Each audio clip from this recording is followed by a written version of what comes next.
The first digging work for the Eiffel Tower started on January 28, 1887. The tower was completed on March 31, 1889. The tower was built as an entrance for the 1889 World's Fair.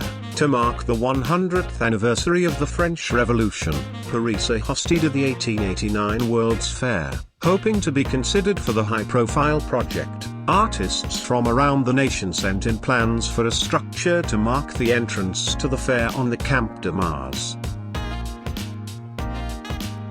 Led by Guy de Maupassant, Alexandre Dumas, and hundreds of other artists and intellectuals, a petition opposing the project was signed and sent to the Parisian government. They called the tower useless and monstrous, but their protests didn't have results. Despite the petition, the fair was considered a great success, thanks largely to the tower's imposing presence. Nearly 2 million people visited the Eiffel Tower during the fair and spent $1.4 million on tickets, making the 1889 fair one of the few to actually turn a profit.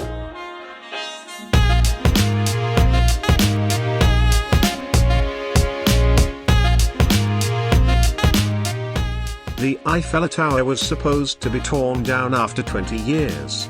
As mentioned before, the tower was built with the intent to show off France's industrial prowess during the World's Fair, but the plan was to tear it down after 20 years. Eiffel had cleverly put a radio antenna and wireless telegraph transmitter in the tower, and the government eventually decided it was too useful to demolish.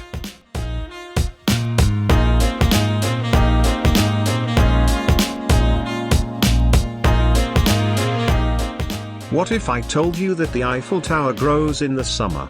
Upon its completion in March 1889, the tower measured 300 meters high. Well, it's true, during the summer, the Eiffel Tower can grow over 15 centimeters taller during the season when heat makes its sign expand. The opposite effect also happens, and in the winter the tower shrinks about the same measures. The tower also sways around 6 to 7 centimeters in the wind.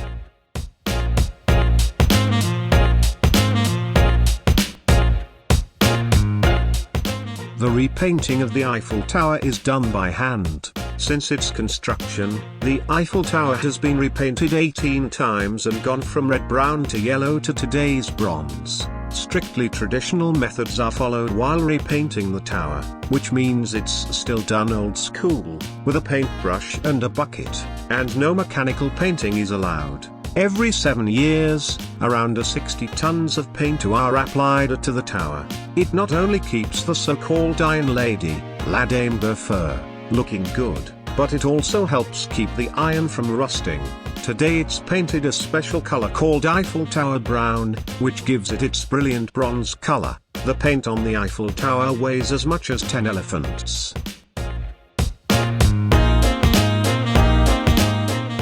The most visited paid-for monument. The 7 million people who visit the Eiffel Tower every year can now travel to 3 different sections of the tower at 3 different heights.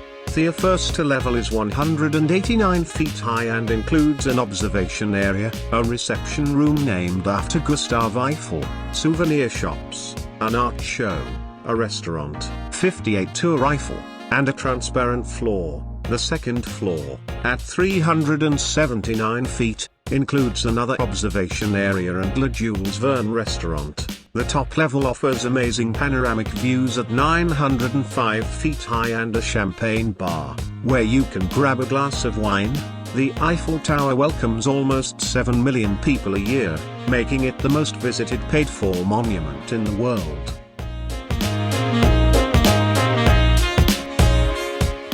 Some weird events have taken place there. The tower has drawn its share of daredevils and overly enthusiastic admirers. For example, Pierre Lebric was arrested for cycling down its stairs in 1923, and in 2007, a woman with an objectum fetish married the tower and changed her name to Erika Latour Eiffel.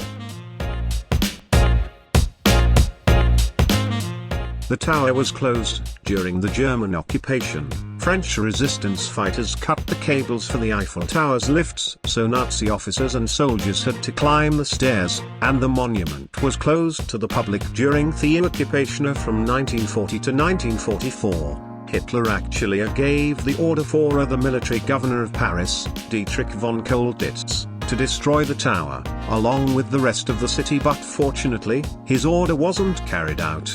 Nazi soldiers attempted to attach a very large swastika flag to the top of the Eiffel Tower, but it blew away after a few hours and had to be replaced with a much smaller one.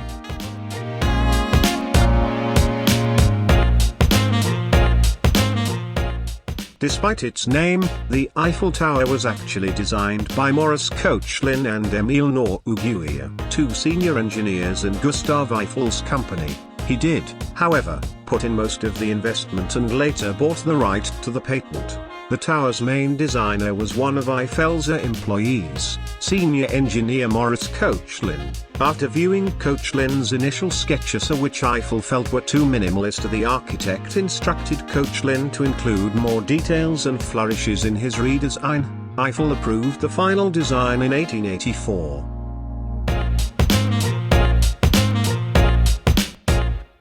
It was temporarily the tallest building in the world. The Eiffel Tower was the world's tallest building for 41 years, until the Chrysler Building in New York City was built in 1931 and stole this title.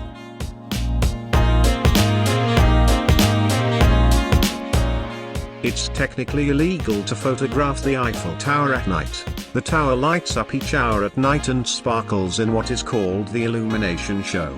However, you could be fined for taking a picture of this and sharing it on Facebook, since the government claims that this light display is artwork and therefore copyrighted.